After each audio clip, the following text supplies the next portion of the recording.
Try a little bit what I'm eating here. A little protein, a little bit of protein. I'm in between my eating hours. I changed it. I changed my eating hours from 7 to 12 to 4 to 9 because I tend to eat more, or I tend to eat lunch and dinner more than I eat breakfast. So yeah, I got me a little bit of good old chicken right there. Good old chicken. Good old chicken. Got me a big old thing of water down there. See what else I got here. Some old noodles. Got me some old noodles cooking. Good old Roman noodles. Can't go wrong. Some Roman noodles. You can see it kinda bright out the door. Real sun shining out there. Usually come over here to the window and look out the window. Go over my old car. And there go the other cars over there. You can't really see them right now. Some pretty green grass there. Yeah. This my little meal of what I'm eating. And I might snack myself with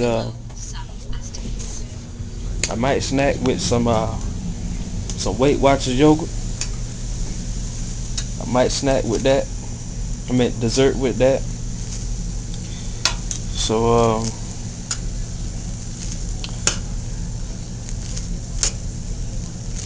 just gonna figure that out. But yeah, I ain't really got much yogurt left. Now, all this ain't mine now. This is my grandma's stuff and my granddaddy's stuff. And right here I got me good old healthy choice. Good old healthy choice. Answer this. Hello? She ain't made it back yet. Alright. Got me a good old healthy choice right here. With some meatloaf and corn, and we got a apple cranberry dessert. Some mashed potatoes with some gravy on it. And I ain't got but one more of these here left, but these right here is pretty good. These Weight Watcher bars. Some raspberry, and I got one of these back here too. A Weight Watchers some kind of ice cream cone. I can't remember the name of it, but yeah. And you know, sometimes I have to cheat a little bit and put me a little bit of Kool-Aid in there, and keep me a little bit of yogurt. Them granddaddy's on right there. Oh, don't touch them.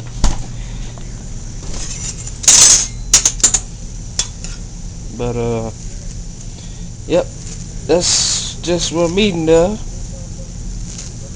Just what I'm eating. They were selling peas last night. That's why all them peas and stuff right there. They're around about like 60-something years old, and you know, all that good stuff. But I just want to make a little video on that, what I'm eating for my protein, and what I'm eating for my meal. I don't want to overeat. I think I'm going back to work out tonight. Around about 1 o'clock. I might just work out when I get done. Got me a big old thing of creatine right there, and I don't really too much care for the creatine. I usually make me some of that Gatorade in the powder mix, even though I got some oatmeal inside it right now. But that creatine, it does pretty good, but I would rather have some protein, some whey protein. That way I can, you know, gain more protein. But the chicken, some good old chicken works pretty good. That's how I've been doing well for me. I mean, for protein, you want to make sure you get your good protein in. If you're looking at bodybuilding, I ain't no bodybuilder yet, but you know, I'm working on it. I ain't even in a year yet, but I'm gonna try to stick with it for about 5 years and some of the bodybuilders that I look up to, Ronnie Coleman, um, Jay Cutler, uh, Lee Priest, a couple other guys, uh, Jai Green, the pro bodybuilders, Mr. Olympia. I look at a lot of them, and hopefully one day I go into competition. I'll be able to get my body build on. So that's just what I'm looking at doing for myself. Then on the pastime, that way I can love my body and keep my body and all that good stuff. But yeah.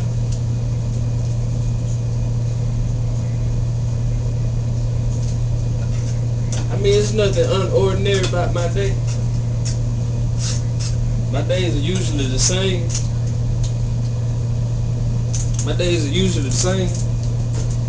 Nothing really happens. Nothing exciting. Only thing that might be exciting is when I doze off and go to sleep. That might be pretty exciting. But other than that, I don't really have no fantastic life.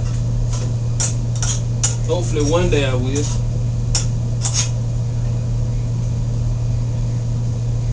Yep. Hopefully one day I will. So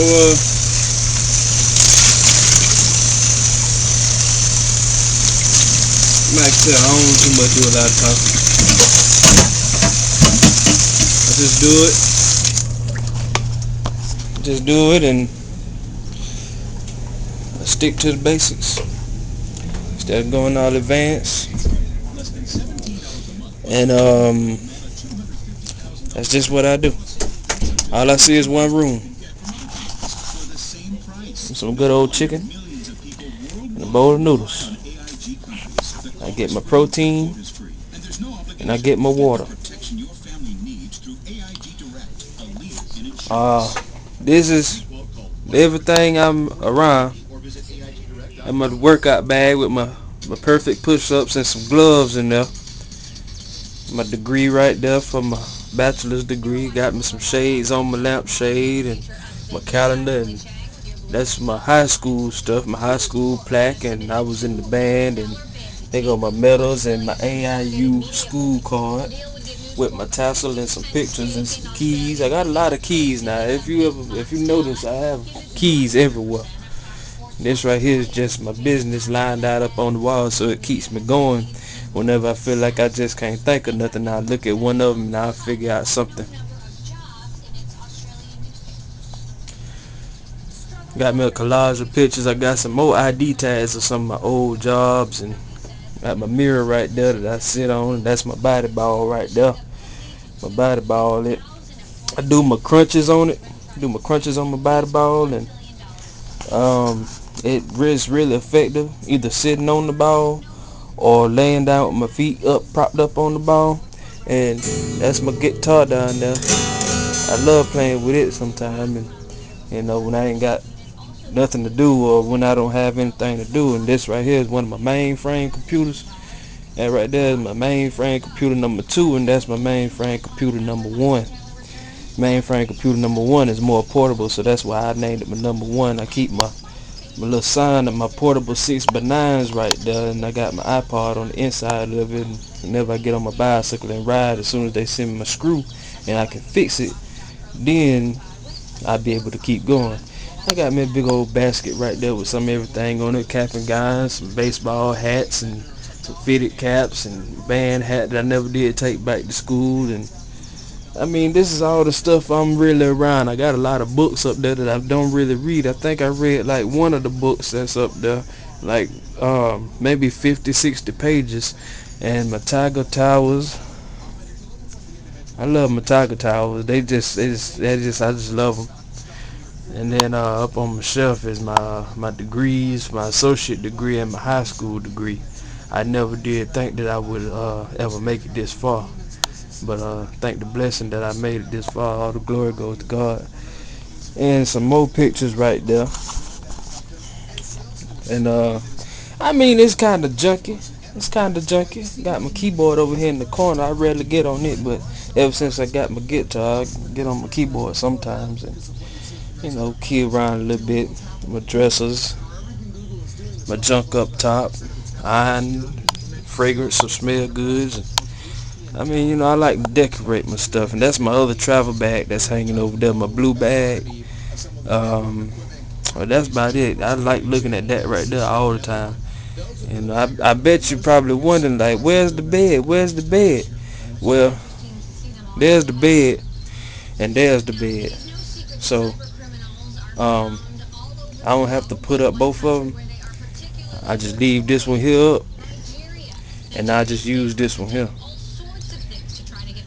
And that's just it. Oh, and back there up under what my bachelor's degree is sitting on. What my bachelor's degree is sitting on is my saxophone back there. I barely try to take him out sometime, her out sometime, and try to do a little something. But you got two TVs. I like my small TV, even though the big TV there. I like my small TV because it just sounds a lot better. Then also it looks a lot better with everything being small. And I keep my clippers behind whenever I get ready to cut my hair, as you've seen in one of my other videos. And I got a lot of electricity running around here, a lot of wires running around here. So, I mean, if you ever do come to visit, you really have to be careful because everything is electricity running everywhere, and I don't want you to get electrocuted. But I'm finna go ahead and sit down here and eat. You happy to watch me eat? To see you get a little feel of me, a feel of like me and my personality and stuff like that. You can hang around, you can watch the video, or you can go to another video. It don't matter to me. But I'm finna go ahead and sit here and eat.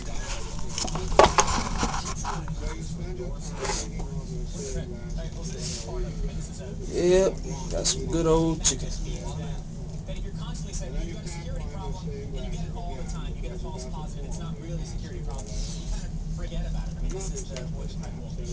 There's also, and I made a false another quote to say because I didn't want to call this Nigerian idiots, but it's how the Nigerian scam looks for idiots. And it says by sending an email that repels all but the most gullible, the scammer actually gets the most promising marks to sell swag and tells the true to false positive ratio. This is the key finding of their report. So what it's found is, why would they say they're from Nigeria? Why don't they just say they're from Sweden, right? It makes no sense. Sounds plausible. Something that sounds plausible. Well, the reason you do, why say from Nigeria of all places? Because when you Google Nigeria, one of the first things that comes up is that there are a bunch of email scammers there. What the paper says, and what it proves mathematically, is that it really makes a lot of sense to send kind of a crazy first email. You send it to 1 million people, almost all of them will throw it away, and the ones who respond, you're going to have a very high percentage of them you're going to be able to dupe to the end of the scam. And the paper goes on to talk about the kind of work that the scammers have to do on the back end to get the money from the person they're trying to steal from. There's this other scam, it's mentioned briefly in the paper, the Facebook thing. I'm stuck in London, send me, again, when I get these emails, I'm like, who could possibly fall for this? It's misspelled. But this thing says it's misspelled on purpose. That's exactly the point. Whether it's done by purpose or whether it's done through natural selection, the people who misspell are the ones who've succeeded and gotten money. Who knows? But they've come to what is mathematically the proper response, which is to send crazy, unbelievable emails, whittle the pool down, and then just go after the people who respond. And then what you walk away from is, I read a lot about crime and scams and all kinds of conspiracies. It really shows you how you can take this piece of understanding and apply it to security writ large and how you can make computer networks safe. Right. This is the smart point, and this is why it's a very valuable paper, actually, is what they're saying is, to the extent that you can befuddle and perplex the people who are trying to scam you, you can really change it. Just a little bit of befuddlement, changing their ratio of success can have a huge effect. So in this case, if you had a bunch of people who wrote back and went along with the scam for a little while and then stopped, that make them less likely to do it. And in a different example, let's say if people are trying to crack into your computer system. Well, if you set it up so that they constantly feel like they're succeeding, they feel like they've broken through the door, but then they end up in an empty room, they've wasted a bunch of time, it's going to make them frustrated, it's going to make them less likely to do it. So to the extent you can waste the time of the people trying to rob you, you're less likely to get robbed. Therein lies the biggest lesson. Nick Thompson, That's the important lesson. Great to see you in real life. Great to see you, Corey. Pleasure to have you in New York. Emily? Thanks, Corey.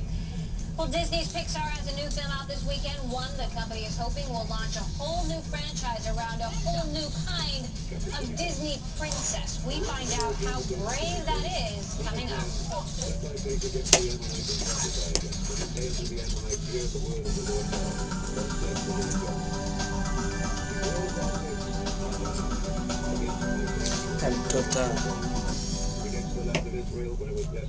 Central banks are flooding the world with cheap money. Interactive brokers will lend $1 million at just 1.3% for every 200,000 in a portfolio margin account. See our high dividend scanner for the many hundreds of stocks that yield over 5%. Interactive brokers, stocks, options, futures, forex, bonds, worldwide from one account. We face a hostile ideology, global in scope, ruthless in purpose, and insidious in method. Mr. Gorbachev, open this gate. Mr. Gorbachev, tear down this wall. Let us set as our national goal, in the spirit of Apollo, with the determination of the Manhattan Project, that by the end of this decade, we will meet our own energy needs. The price of a barrel of oil is now one of the most dangerous weapons in the world. We have a supply of natural gas that can last America nearly 100 years.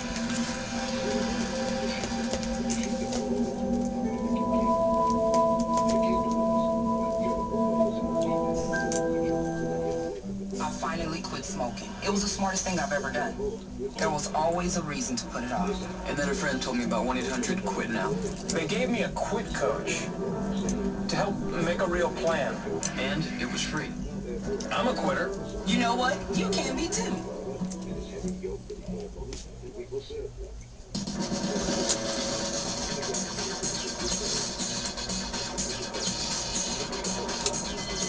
Welcome back.